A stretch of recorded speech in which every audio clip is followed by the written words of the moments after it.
મેરિંગો seems હોસ્પિટલે 250થી વધુ બોન મેરો transplant કરી ઐતિહાસિક સિદ્ધિ મેળવી છે.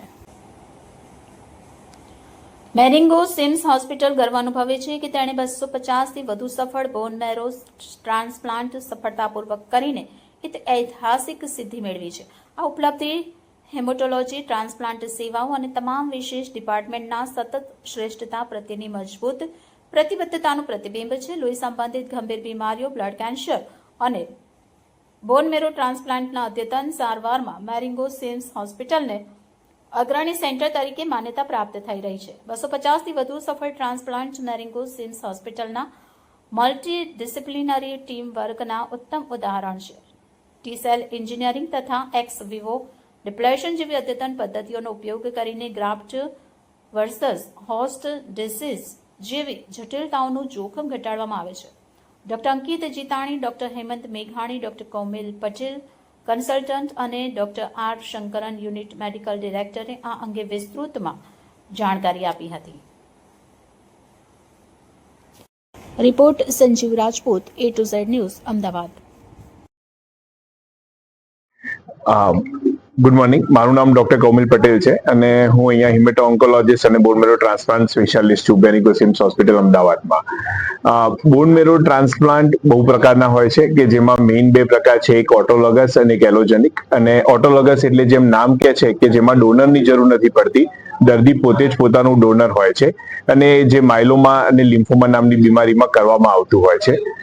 એલોજેનિક ટ્રાન્સપ્લાન્ટમાં આપણને ડોનરની જરૂર પડતી હોય છે અને એ ડોનર દર્દીનું ભાઈ બહેન થઈ શકે, એમના માતા પિતા બની શકે, ઇવન એમના પુત્ર કે પુત્રી પણ એમના ડોનર બની શકે.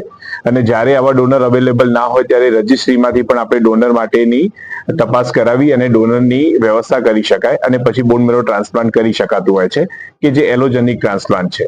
સો આ બંને પ્રકારના ટ્રાન્સપ્લાન્ટ અલગ અલગ વસ્તુઓમાં અલગ અલગ બીમારીમાં કરવામાં આવતા હોય છે. એલોજેનિક ટ્રાન્સપ્લાન્ટ મોટાભાગે જે લ્યુકેમિયાની બીમારી છે, થેલેસેમિયાની બીમારી છે, સિકલ સેલની બીમારી છે, એના અંદર કરવામાં આવતા હોય છે.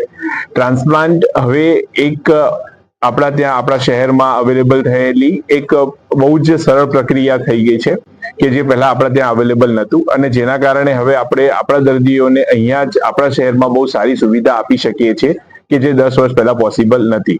સો ટ્રાન્સપ્લાન્ટના રિઝલ્ટ ઘણા સારા હોય છે અને જેના કારણે આપણે દર્દીને नहीं थी कोई पण बीमारी थी मुक्त करी सके छे.